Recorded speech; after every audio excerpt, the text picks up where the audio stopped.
Ukraine war live updates. Zelenskyy warns of dangerous provocations at nuclear plant. China's Xi reportedly warned Putin against nuclear attack. Ukrainian President Volodymyr Zelenskyy said late on Tuesday that he told French President Emmanuel Macron about dangerous provocations at the Russian-held Zaporizhzhia nuclear plant. Meanwhile, Russian state news agencies quoted an advisor to the country's nuclear network operator as claiming Ukraine was planning an attack on the pivotal facility. On Wednesday, the chief of the International Atomic Energy Agency said there were no reports of increased military presence at the plant. Russian shelling claimed further lives on Ukrainian grounds on Tuesday, with further dead now reported in Sumy and Kherson. Ukraine's military also claimed on the Telegram messaging app that it had destroyed a Russian unit in Moscow-controlled Makiivka, though Russian-installed representatives in the region alleged that civilians had been hit in the attack. Neither claim has been independently verified. White House Press Secretary Karine Jean-Pierre said that the Biden administration did not have news to share regarding the release of detained Wall Street Journal reporter Evan Gershkovich in Russia. "I wish I can stand in front of you and say that we have news to share on Evan. Sadly, we do not have any news to share," Jean-Pierre told reporters during a White House briefing. "What I can say is Evan, along with Paul Whelan, who are both wrongfully detained, as you know, should be home. They should be home with their families. I just don't have anything to share at this time," she added. Gershkovich was arrested by Russian authorities on March 29 on allegations of espionage.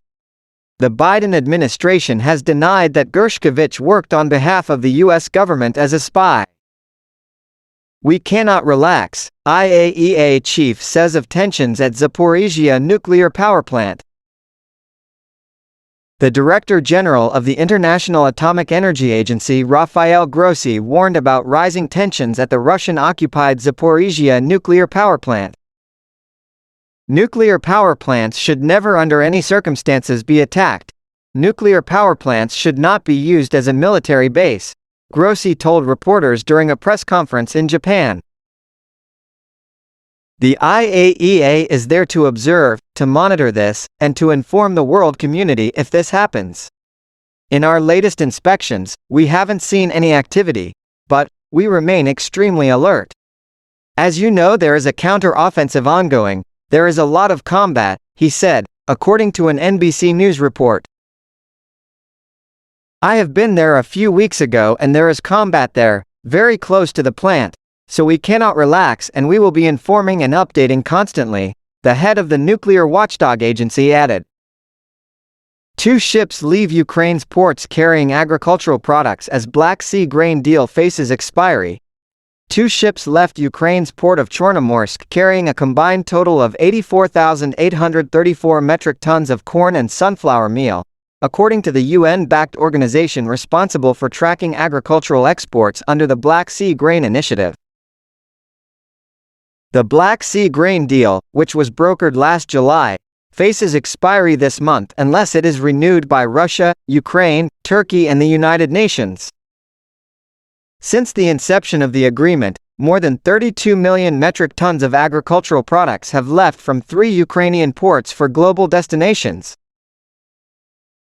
Ukraine's interior minister said perpetrator in Kyiv court bombing died at the scene. Ukrainian Minister of Internal Affairs Ihor Klimenko said there was an explosion at the Shevchenkiv court in Kyiv on Wednesday. According to preliminary information, the currently unidentified device was detonated by a man who was brought to a court hearing, Klimenko said on his official Telegram channel, according to an NBC News translation. Klimenko added that the suspect died at the scene and 2 people with the Ukrainian security forces were injured. "Stay calm and stay away from the scene. Let the relevant services execute effectively," Klimenko wrote in another Telegram post. Biden hosts Swedish counterpart at White House ahead of NATO summit.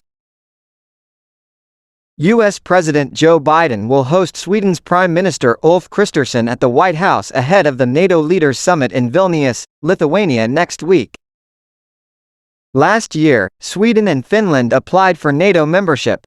All NATO members ratified Finland's accession to the alliance in April, making Helsinki the 31st government to join the military group. Turkey and Hungary have expressed concerns with Sweden's addition to the NATO alliance and have yet to ratify Stockholm's accession protocols. The chief of the International Atomic Energy Agency said that there were no reports of increased military presence at the Russian-occupied Zaporizhzhia nuclear power plant. IAEA Director General Rafael Grossi said in a statement that the team of IAEA representatives at the nuclear power plant have not reported recent shelling or explosions nor additional Russian forces at the site.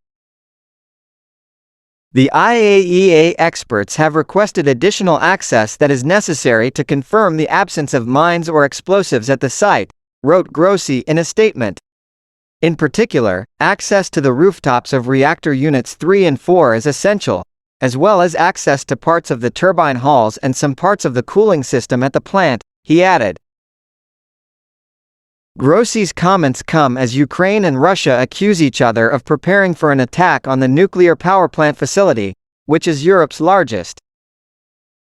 Hungarian foreign minister vows to keep channels of communications open with Russia. Hungarian Foreign Minister Péter Szijjártó said Wednesday that Hungary intends to keep channels of communications open with Moscow, according to Reuters.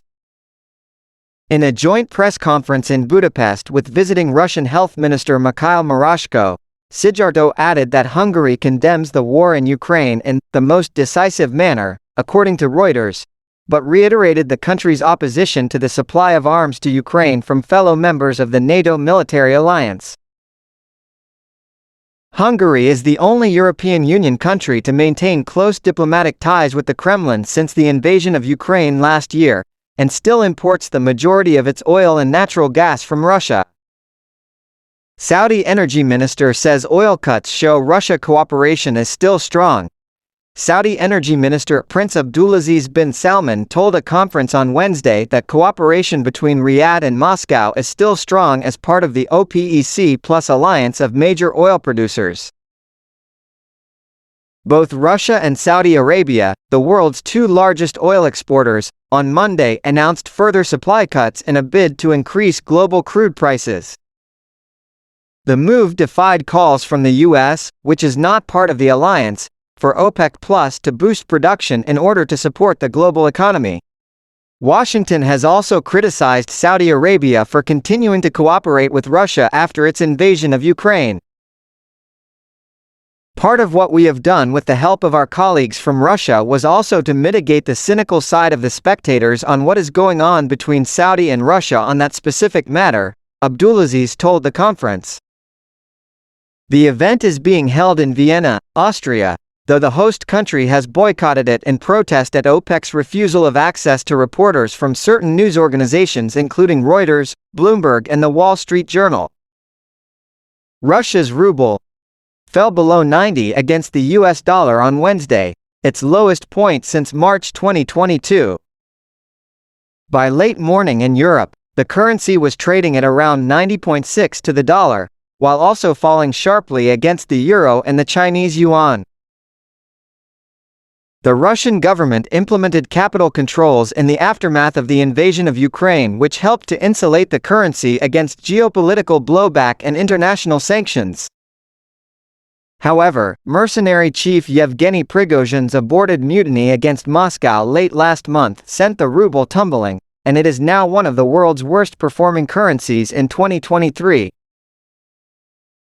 Russian oil and gas budget revenues fall by 26% year-on-year in June. Car sales jump more than 150%. Russia's budget revenues derived from oil and gas fell by 26.4% year-on-year in June to 528.6 billion rubles, $5.88 billion, new finance ministry data showed Wednesday. On a monthly basis, oil and gas budget revenues declined by 7.4%. Russian analytics agency Autostat said Wednesday that car sales in Russia jumped by an annual 151.8% in June, Reuters reported, as the country's automotive industry continued to recover from a sharp decline in 2022 on the back of Western economic sanctions.